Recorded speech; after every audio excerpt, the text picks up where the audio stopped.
You are listening to the Sports Bar and Talk Sport. Me, Jamie O'Hara, Jason Cundy. We'll hear from New Forest gaffer Vito Pereira.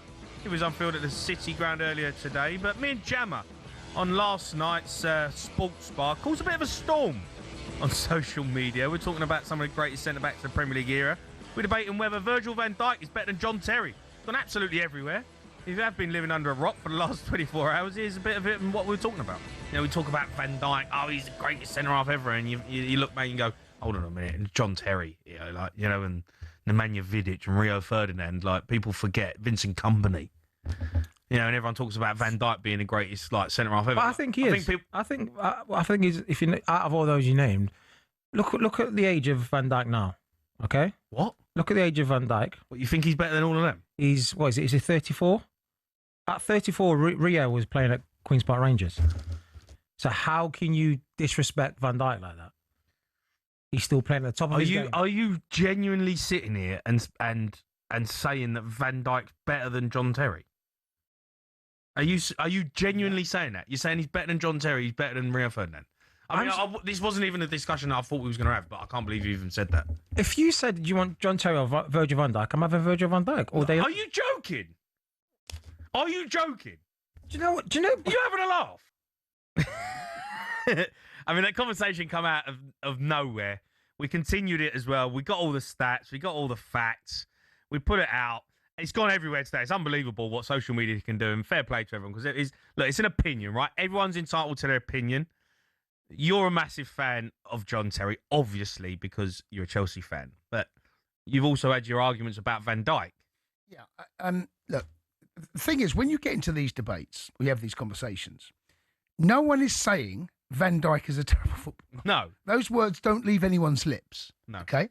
But if you look at John Terry's career in the Premier League and Rio Ferdinand's career in the Premier League and Van Dijk's career in the Premier League, you can't compare the three, in my opinion. John Terry and Rio Ferdinand were doing it as teenagers, right? Van Dijk had to be schooled up in Scotland. And then when he was up in Scotland, it took Southampton to go and buy him. Now, that's not his fault, but he was not at that level consistently as long as John Terry and as long as Rio. It's as simple as that. And I watched John Terry. John Terry, for me, is the best English centre-back I've seen in my generation. And that goes above Rio. He's the best Premier League centre-half this country's seen.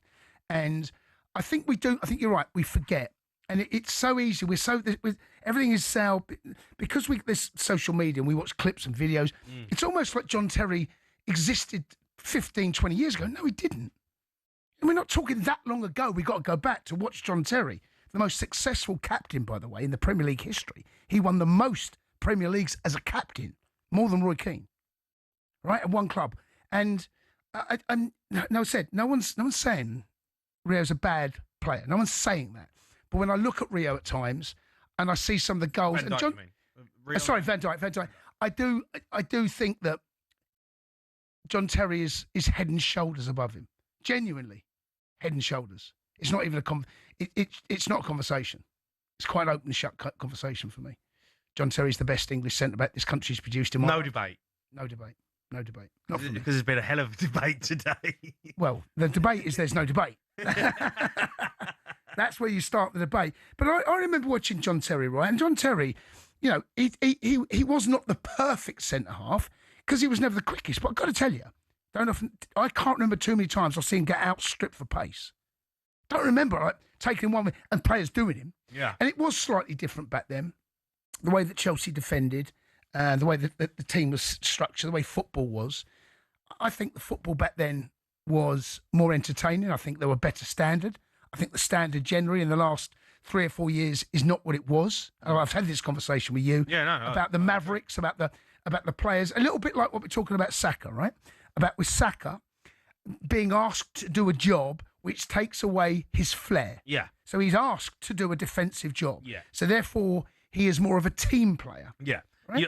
You wouldn't do that to Eden Hazard. Well, Jose Mourinho famously done this in the semi-final of the Champions League against Atletico when we got knocked out. And so, they scored a goal, and Jose, and that, I remember Joe Cole. Remember Joe Cole?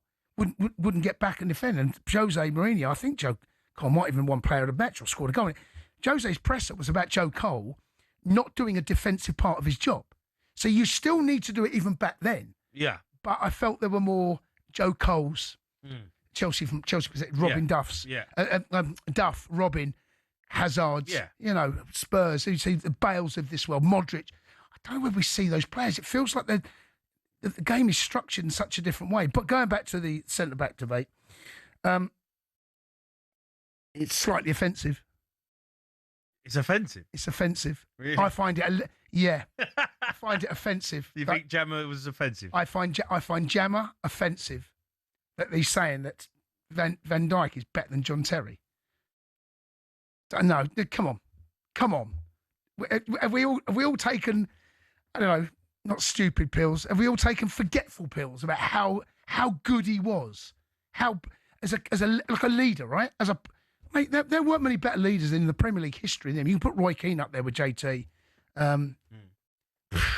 Mate, honestly, he was an absolute. You put JT in this Chelsea side now, how much we would improve because of the young players around. Do you think there's like a recency bias? I think there is. I think there is. We all do it. I know. I think we are guilty. No, I agree with that. We've all done it. I think I do it. I think there is a little bit of that we all forget, and you watch. I mean that season that that 15 goals they conceded, right? That season, because have we forgotten that happened? I know it all comes up every time, like a team slightly threatens that position. Yeah. 15 goals in one season. It's ridiculous. Mate, he was captain, leader, legend for a reason.